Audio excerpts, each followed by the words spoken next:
Hola queridos, estamos reunidos esta noche aquí para recibir la palabra de Dios en nuestro corazón.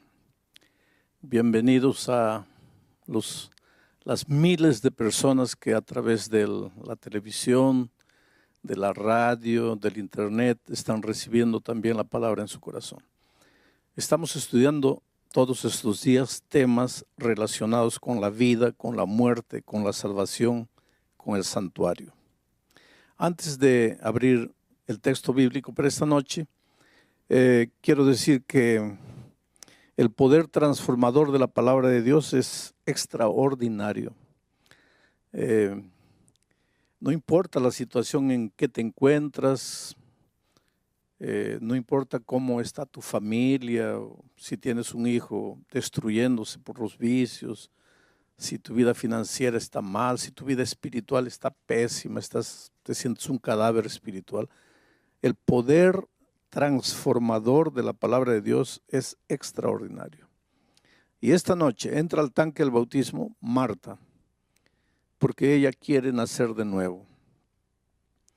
Cuando esta noche, antes de entrar aquí, yo hablaba con ella y le decía que hoy día Dios recogía de sus manos la hoja llena de garabatos que ella escribió y le daba una hoja en blanco para escribir una nueva historia. Yo vi emoción en sus ojos. Este privilegio de nacer de nuevo es una cosa que no se puede describir con palabras. Yo me bauticé con 13 años de edad. Hasta hoy recuerdo la emoción que sentí cuando salí del agua del bautismo. Toda tu vida queda para atrás, tu vida pasada, tus pecados son perdonados. Mañana o pasado mañana vamos a estudiar el asunto del bautismo más detenidamente. Pero esta noche vamos a ver la entrega de Marta al Señor Jesucristo. Marta, tú no podemos decir que has sido una gran pecadora que estaba ahí en el fango del pecado, nada de eso. Pero tu vida era vacía. Buscabas un sentido para tu vida y lo has encontrado en Cristo Jesús. Conforme a la promesa bíblica, para que todos tus pecados pasados sean perdonados, para que nazcas a una vida nueva a través del agua. El pastor regalado, como ministro del Evangelio, por mandato bíblico, te bautiza en nombre del Padre, del Hijo y del Espíritu Santo. Amén.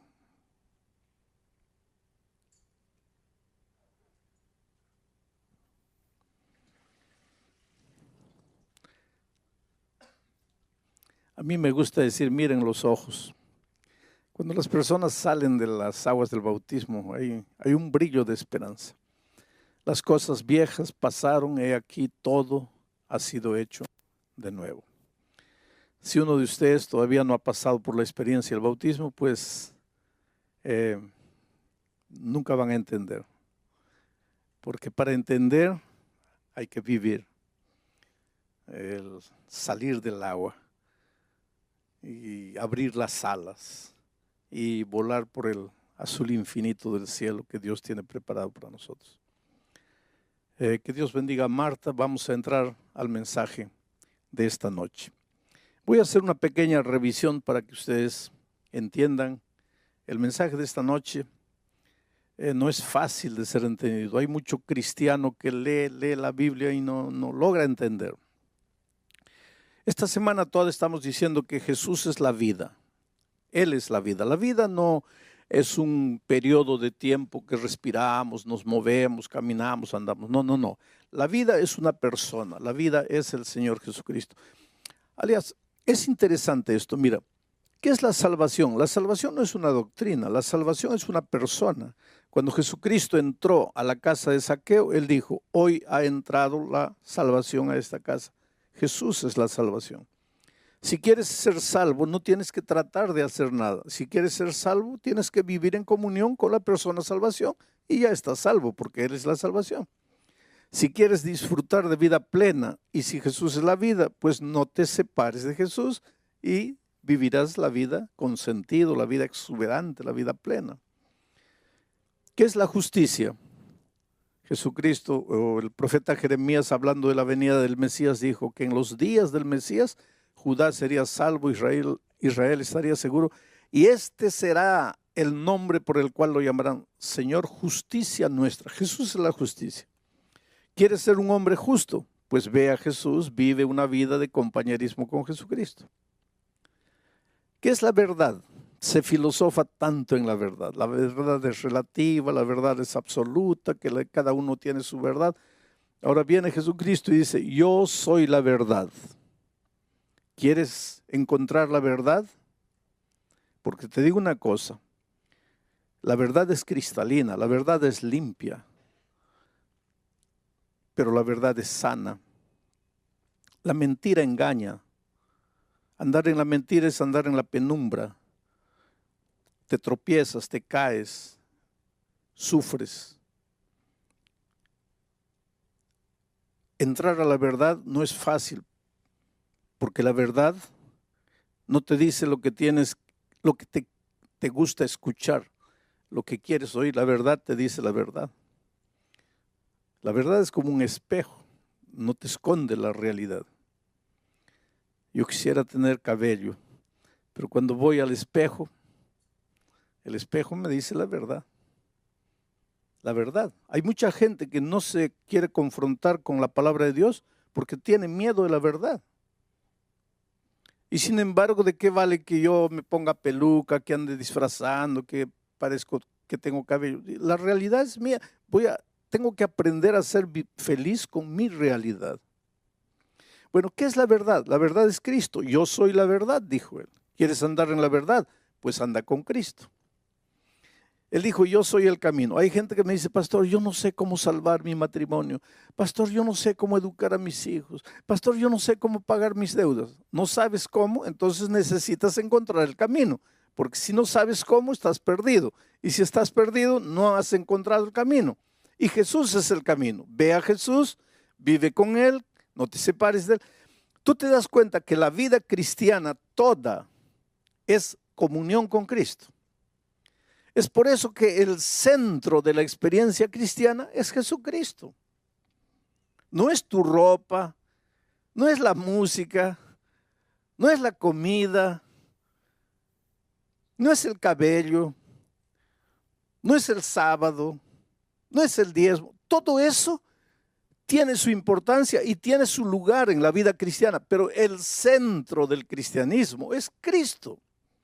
Por eso el cristianismo se llama cristianismo. El centro de la vida del cristiano no es la iglesia, porque si fuera la iglesia, el cristianismo tendría que cambiar de nombre, tendría que llamarse iglesismo, pero se llama cristianismo, porque Jesús es el centro de la vida cristiana. Y entonces, ¿por qué vamos a la iglesia? Porque Jesús dice que Él es la cabeza y la iglesia es su cuerpo. Y si yo quiero estar con Cristo, tengo que estar en su iglesia, porque simboliza el cuerpo de Cristo. Y si yo amo a Jesús, amo la cabeza y amo el cuerpo. No puedo separar ambas cosas. Bueno, vamos a entrar al tema de esta noche. Aquí está Jesús, Él es la vida. Si Jesús es la vida y yo me separo, entro al territorio de la muerte. No es una muerte instantánea, ya lo dije, es una muerte lenta, paulatina. Ojalá que fuera instantánea, porque si fuera una muerte instantánea, pues me separo de Jesús y muero. Y se acabó, ya no hay dolor, ya no hay sufrimiento, porque los muertos nada saben. El asunto es que esta muerte no es instantánea, es un morir muriendo en gerundio. Desde el momento que me separo de Jesús, empiezo a morir. Muere mi familia, mi vida financiera, mi vida profesional, mi vida personal, mueren mis valores, mis virtudes y finalmente mueren las ganas de vivir y no quiero vivir más. Ahora un día me encuentro aquí desesperado, todo anda mal en mi vida, tengo ganas de matarme y yo pregunto, ¿hay solución? Claro que hay solución. ¿Y cuál sería la solución lógica? Pues volver al Señor Jesucristo. Solo que ahí, cuando estoy volviendo al Señor Jesucristo, aparece el enemigo y dice, no. La palabra de Dios, porque el diablo usa la palabra de Dios cuando le conviene. Ojalá que usara la palabra de Dios completa, no, él agarra lo que le conviene. Entonces dice, la palabra de Dios dice, La paga del pecado es la muerte. Y este pecó, por lo tanto tiene que morir. Tiene que morir.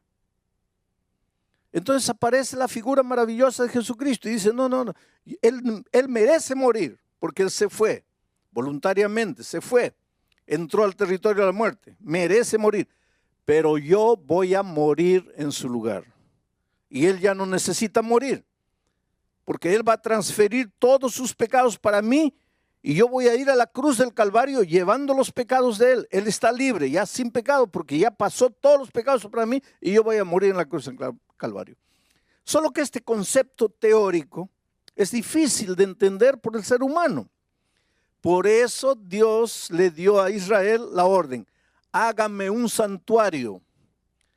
Y lo que sucede en ese santuario es la explicación práctica de cómo funciona la salvación.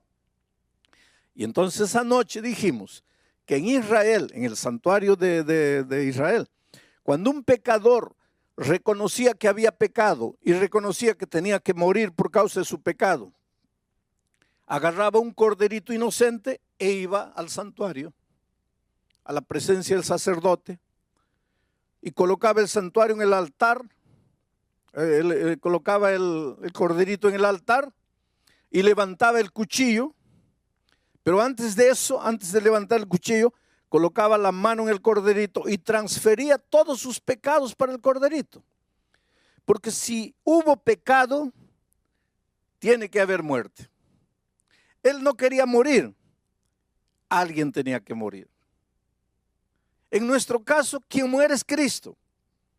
Pero para que los seres humanos entendieran de manera vívida eso, existía el sistema de sacrificios. El pecador transfería todos sus pecados para el corderito, que no había hecho nada, que no tenía culpa de nada, y después levantaba el cuchillo y el pobre animalito lo miraba ahí con sus ojitos y él tenía que clavarle el cuchillo y tenía que derramar la sangre y el pobre animalito se movía en los estertores de la muerte y el pecador entendía qué terrible es el pecado, qué terrible es alguien morir por causa del pecado. Pero en el plan de la salvación el pecador no necesita morir, puede transferir su pecado a otro. En Israel al Cordero. Y para nosotros podemos transferir nuestro pecado a Cristo. Y Él murió en la cruz como un cordero, fue llevado al matadero. Y como una oveja muda delante de sus trasquiladores, enmudeció y no abrió su boca, dice Isaías 53. Muy bien, ahora vamos a entrar al tema de hoy. Una vez que había sido sacrificado el cordero, el pecador ya estaba libre de sus pecados, porque ahora todos sus pecados habían pasado al cordero. Y el cordero ya había muerto por sus pecados. Pero no terminaba el ceremonial ahí. Y ahora voy a leer para ustedes lo que dice Levítico capítulo 4, versículo 30. Luego que el corderito había muerto y la sangre se había derramado, luego, con su dedo, el sacerdote tomará de la sangre y la pondrá sobre los cuernos del altar del holocausto y derramará el resto de la sangre al pie del altar.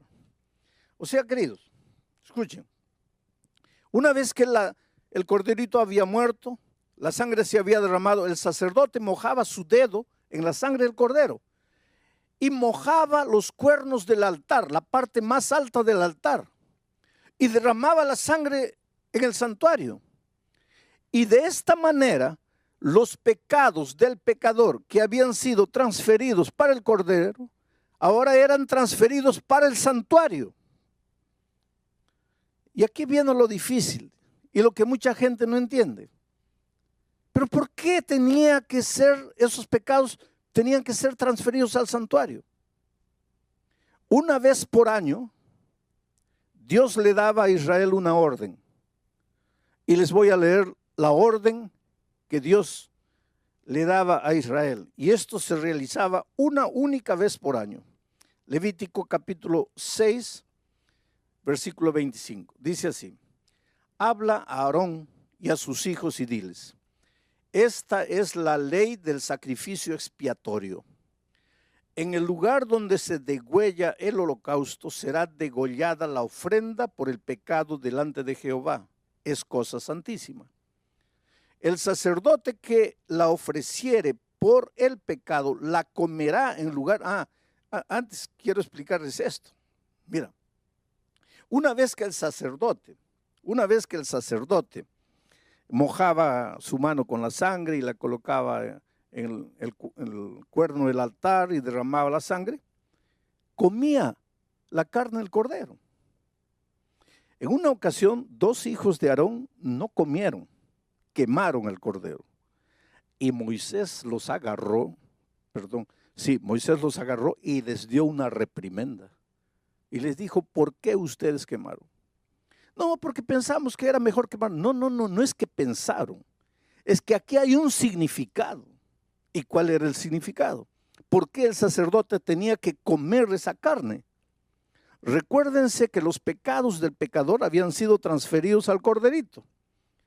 Recuérdense que esa sangre, de cierta manera, estaba manchada del pecado del pecador. Esa carne también. Ahora los pecados eran transferidos para el santuario. Y el sacerdote también asumía de cierta manera los pecados del pueblo al comer de la carne. Ahora, todo esto va a tener sentido en los temas posteriores. Pero una vez por año, ya les estaba diciendo, una vez por año, miren lo que sucedía. Así purificará el santuario a causa de sus impurezas de los hijos de Israel, de sus rebeliones y de todos sus pecados. De la misma manera hará también el tabernáculo de reunión, en el cual reside entre ellos en medio de sus impurezas. Una vez por año tenían que purificar el santuario. ¿Qué día y cómo se hacía esto? En el versículo 29 dice, en el mes séptimo, a los 10 días del mes afligiréis vuestras almas y ninguna obra haréis, ni el natural ni el extranjero que mora entre vosotros, porque en ese día se hará expiación por vosotros y seréis limpios de todos vuestros pecados delante de Jehová. Muy bien, ahora voy a tratar de explicarles este asunto. Miren, cuando el pecador transfería sus pecados al cordero, él se iba libre. Ya no tenía pecado porque su pecado había pasado para él. Ya no necesitaba morir él porque el corderito moría en su lugar. Pero a través de la sangre del cordero, los pecados eran transferidos para el santuario. Los pecados no se evaporaban. No es porque él dijo, perdón, ya se hicieron humo. Los pecados estaban registrados, estaban manchados en el altar del santuario con la sangre del cordero. Y por eso Dios decía, y una vez por año tienen que purificar el santuario. Quiere decir, ¿qué significa purificar el santuario? Tienen que sacar el pecado del santuario y llevarlo a su verdadero origen. Entonces, en ese día, que era llamado el día de la expiación, el sacerdote se vestía una ropa bonita, especial, que solo se vestía ese día, realizaba el sacrificio del cordero y entonces entraba al lugar santísimo, a la misma presencia de Dios, confesando los pecados del pueblo. Mientras el sacerdote estaba haciendo eso en el santuario, el pueblo en el patio estaba orando, suplicando a Dios. Ese era un día de juicio. ¿Pero qué juicio? ¿Juicio de qué? Dios desde el cielo estaba viendo, ¿quién cree que este cordero de verdad murió por sus pecados? Porque una cosa es creer con la boca y otra cosa es creer con el ser entero. Por eso ese día era un día de investigación. Dios quería saber quién de entre el pueblo realmente creía que ese cordero había muerto en su lugar. Mientras eso, el sacerdote en el lugar santísimo estaba haciendo todo el ceremonial. Pero sucedía otra cosa. Ese día se traían 2 machos cabríos, cabra macho, 2 machos cabríos, se traían al santuario. Ahora miren, todo esto está escrito ahí, cuando ustedes tengan tiempo lean. Se escogía un macho cabrío para representar a Cristo. Era ese macho cabrío dedicado a Dios. El otro macho cabrío era dedicado a Azazel. Azazel era un símbolo de los demonios, del diablo, en realidad. El macho cabrío dedicado a Dios era sacrificado. Como todos los días, el animalito era sacrificado. Ese animalito simbolizaba al Cordero de Dios que un día iba a pecar el mundo, iba a limpiar el pecado del mundo. Ahora, después que se había hecho el ceremonial, miren esto interesante. El sacerdote transfería ahora a él todos los pecados confesados de todo el año, de todos los israelitas. Transfería esos pecados para el macho cabrío dedicado a Azazel y lo soltaba al desierto. Y el animal se iba por el desierto llevando simbólicamente todos los pecados y moría en el desierto, de hambre, de inanición, de sed, moría cargando todos los pecados de la humanidad. Y entonces mucha gente piensa y dice así: quiere decir que nosotros somos salvos por el diablo, porque ese macho cabrío simbolizaba al diablo. Quiere decir que nosotros somos salvos por el diablo, que el diablo se lleva finalmente nuestros pecados. No es así. Somos salvos por el sacrificio del Cordero de Dios que quita el pecado del mundo. Y entonces, ¿por qué el macho cabrío dedicado a Azazel se llevaba los pecados? Porque aunque los pecados ya fueron perdonados para el ser humano, hay un verdadero autor de todos los pecados. El que inventó el pecado, el padre de los pecadores, el que llevó a la humanidad toda a caer en el pecado, el que engañó a Adán y Eva, el que te engaña todos los días, el que quiere destruir tu vida, y ese es el diablo. Y finalmente, aunque Cristo nos salva por su gracia maravillosa, por el sacrificio del Cordero, el diablo tiene que asumir la responsabilidad final del origen del pecado. Y es por eso que ese macho cabrío era llevado y llevaba cargando simbólicamente los pecados confesados de todo el pueblo. No para hacer expiación por el pueblo, porque quien hacía expiación era el Cordero de Dios. Él llevaba porque finalmente era el responsable del origen de todos los pecados. Ahora, yo sé que todo esto es un poco complicado, pero es lo que la Biblia dice y yo tengo que explicarlo de la mejor manera, de la manera más. Miren que yo estoy saliendo de las complicaciones para tratar de explicarles de la manera más simple. Pero lo que realmente me importa esta noche es que tú eres precioso a los ojos de Dios. Es que Dios te ama, y te voy a contar una historia de la vida real para ver cómo es el amor redentor de Dios y para mostrar que si un día te pierdes, va a ser únicamente porque quieres perderte, no porque caíste, porque caer todo el mundo puede caer, sino porque no creíste en el amor de Dios y en el poder transformador de Dios. Antonio era un muchacho de 14 años. Nunca conoció a su padre. Tenía un hermanito de 10 años, hijo del mismo padre. La madre, en su afán de poder educar a los hijos, de poder ayudar, se casó con un hombre perverso, un hombre malo, un alcohólico que no trabajaba, solo bebía, golpeaba a la madre. La pobre madre trabajaba lavando ropa, salía de día, de mañana, volvía en la tarde cansada, trayendo el dinero que había trabajado, y el hombre la golpeaba, le quitaba el dinero, se iba a beber. Era una vida de miseria, y en ese ambiente Antonio fue creciendo, ya tenía 14 años. Hay una cosa interesante, queridos, los hijos crecen, y eso es una cosa que nosotros tenemos que colocar en la cabeza. Los hijos crecen.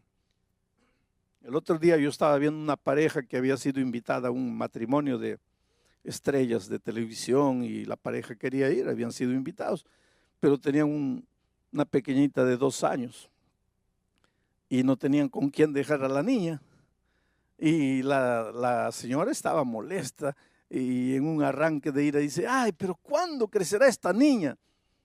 Y yo pensaba en mi corazón, ojalá que nunca creciera, Ojalá que se quedara con 2 años para el resto de la vida. Porque ¿qué trabajo te da una niña de 2 años? Que hay que cambiarle los pañales, que hay que acostarla, que hay que darle la comida. Ese es trabajo. Espera que tengan 14 años para que tú veas lo que es trabajo. Esperan que tenga 15 años para que veas lo que es dolor, lo que es sufrimiento. Y ahí te vas a agarrar la cabeza y decir, ay, ¿por qué creció esta niña? ¿Por qué no se quedó con 2 años? Bueno, este muchachito creció, ya tenía 14 años. Desde pequeñito vio a su madre ser golpeada por aquel hombre que no era su padre. Vio a su madre ser abusada y fue creciendo con odio en su corazón hacia el padrastro. Y un día el hombre llegó, golpeó a la madre, le quitó el dinero, se fue a beber, volvió completamente ebrio, se acostó en el sofá, estaba durmiendo. Y este muchacho pensó así, lo voy a matar, lo voy a matar. Y fue y agarró un palo enorme, y vino, aprovechando que estaba durmiendo, y él pensó así, pero tengo que darle un golpe, porque si en el primer golpe no lo mato, él se levanta y me mata a mí. Y agarró con toda la fuerza y golpeó, pero pues le falló el tiro. El hombre, el borracho, se despertó y ahora él vino encima del muchacho. Y él tuvo que abandonar esa casa definitivamente. El hermanito de 10 años corrió atrás de él. Y allá en la esquina de la casa le dice, ¿ahora qué vas a hacer? Y el muchacho de 14 años, el hermano mayor, le dice, mira, me voy, porque este tipo me va a matar. Me voy. Y el hermanito de 10 años le dice, pero mira, llévame contigo, porque él la va a descontar conmigo, llévame contigo. Y él miró a su hermanito de 10 años y le dice, mira, yo quisiera llevarte, pero no puedo, porque la vida no va a ser fácil para mí. ¿Cómo sobrevivir? ¿Y para qué te voy a hacer sufrir? Sobrevivir yo de alguna manera voy a lograr, pero contigo. Tú eres un niño, tú necesitas quedarte. Está mamá ahí. Y el hermanito le dice, no, llévame contigo. No, no puedo llevarte, trata de entenderme. Y el muchachito comenzó a llorar y él comenzó a irse, viendo llorando a su hermano. Por favor, llévame, llévame. Y el hermano se fue. Y pasó miseria, comió basura, vivió en la calle mucho tiempo, hasta que un día llegó un crucero, un navío a su ciudad y se metió ahí de polizonte, sin que nadie supiera. Estuvo una semana en el barco, muriendo de hambre, sin comer, escondido en el depósito, hasta que un día lo descubrieron y lo llevaron al capitán. Y el capitán le preguntó, ¿y cómo entraste aquí?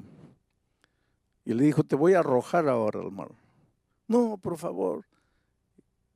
Entonces le dijo el capitán, mira, vas a ir a la cocina y vas a ayudar al cocinero, a los cocineros allá, a lavar platos, a pelar papas, ve allá. Y fue así que él conoció al chef del navío, un hombre ya de edad. Él le contó su historia. El hombre se compadeció del muchacho y le dijo, mira, yo te voy a enseñar a cocinar y nunca vas a pasar hambre. Y esta es una profesión que te va a dar mucho dinero. Y lo adoptó prácticamente como su hijo. Y lo fue cuidando y enseñando. Después, cuando llegaron a la ciudad, lo dejó ahí, pero después fue visitándolo, ayudándolo, enseñándolo. Y este hombre, este muchacho de 14 años continuó creciendo y se volvió un tremendo chef internacional, viajaba por el mundo todo, ganó algunos concursos, se llenó de dinero y decidió volver a su tierra, a México, a buscar a su madre, a su hermano. La madre había muerto, tuberculosa. Encontró a su hermano, una piltrafa humana, drogado, viciado. No era nada, era una cosa, era un objeto. Vivía en ese barrio con los drogadictos ahí. Y lo peor para él fue cuando el hermano le dijo, mira, ¿qué viniste a hacer hoy día? ¿Quieres ayudarme? Un día yo te supliqué Un día yo te imploré que me llevaras contigo y no quisiste. ¿Qué vas a hacer ahora por mí? Y cuando yo pienso en lo que Jesucristo hizo por nosotros, yo conocí a este muchacho Antonio. Y cuando me contó su historia me dice: pastor, mientras mi hermano viva allá donde vive, en medio de la basura, yo jamás voy a poder ser un hombre feliz. Yo estoy muriendo por dentro. Yo maté a mi hermano. Mi hermano está ahí porque yo no lo llevé, porque yo lo dejé, porque yo lo abandoné. Pero queridos, si un día uno de ustedes se pierde, si un día tú te pierdes, por favor, jamás digas que Jesús te abandonó, porque Él sí dejó todo allá en el reino de los cielos y vino a buscarte. La otra noche dije, cuando Adán y Eva pecaron, ¿qué cosa eran esos dos seres humanos en medio del universo gigantesco? Millones y millones de seres no caídos, de ángeles fieles. ¿Qué cosa era Adán y Eva? Dios podría abandonarlos, dejarlos ahí para siempre, perdidos. Hubieran muerto y se acabó esa raza rebelde. Dios podría haber creado otros mundos, otros hijos mejores. Pero Él dejó todo en el reino de los cielos y vino a esta tierra. Porque tú eres importante. A veces golpeado por la vida, a veces destruido por tus propios errores, atormentado por tu conciencia, azotado por tu culpa. Te preguntas, ¿qué ve Dios en mí para buscarme? Yo no sé. Jamás lo sabré. Porque yo no sé qué vio Dios en mí para buscarme. Una cosa sé.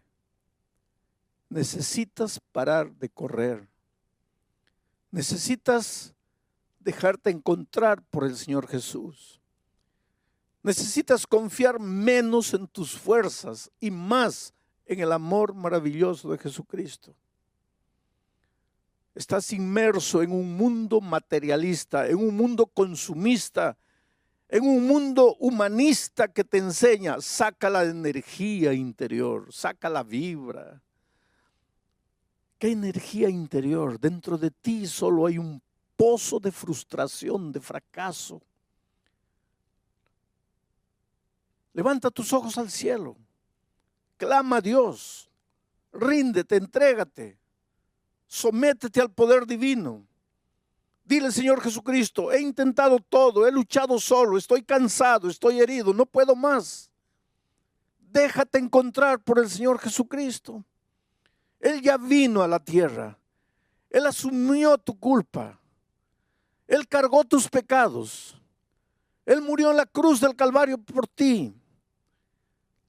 Él fue despreciado, rechazado, azotado, Él sangró. A Él lo insultaron para que a ti nadie te rechace. Las puertas se abrieron. Bienvenido a la familia de Dios. Pero tienes que venir con tus propias piernas. Tienes que querer. Dios no te puede arrastrar.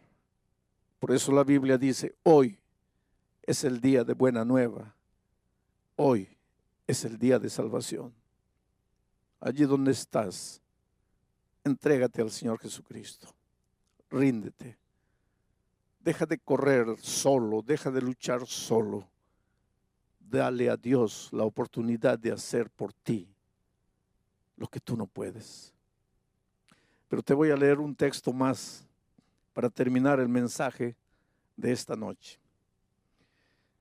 ¿Qué tiene que ver la historia del sacrificio? ¿Qué tiene que ver el ceremonial de la expiación? ¿Qué tiene que ver lo que el sacerdote hacía en el día de la expiación? ¿Qué tiene que ver la purificación del santuario con nosotros? Hebreos capítulo 9, versículos 12, 13 y 14 dice lo siguiente. Y no por sangre de machos cabríos, ni de becerros, sino por su propia sangre, entró una vez para siempre en el lugar santísimo, habiendo obtenido redención eterna.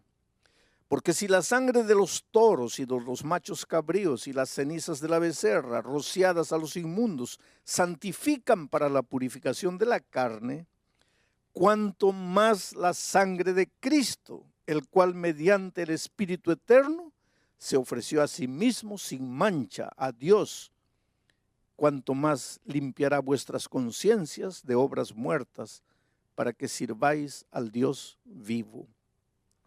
Obras muertas. Oh querido, todos esos animalitos que eran sacrificados en el tiempo de Israel simbolizaban al Señor Jesucristo, que murió para librarte de obras muertas. El otro día una señora en los Estados Unidos me decía, pastor, parece que mis manos están malditas, todo lo que toco destruyo, el dinero no me alcanza para nada. Pues tu vida está llena de obras muertas. Pero tu Dios es un Dios vivo. ¿Quieres que tus obras muertas se transformen en obras vivas? Pues entrégate al Dios vivo. Ríndete al Dios vivo. Acepta al Dios vivo. Te digo en el nombre de Jesucristo esta noche, no hay nada que Dios no pueda hacer en tu vida. Puedes estar en el fondo del pozo, de allí el Espíritu de Dios te sacará. Puedes haberte ido al lugar más distante, en el desierto del pecado de esta vida. Puedes estar muriendo, agonizando, sin valores, sin familia, sin respeto propio. Pero si de ahí clamas, el poder de Dios te alcanzará y te traerá de vuelta. En este momento, entrégate al Señor Jesucristo donde estás.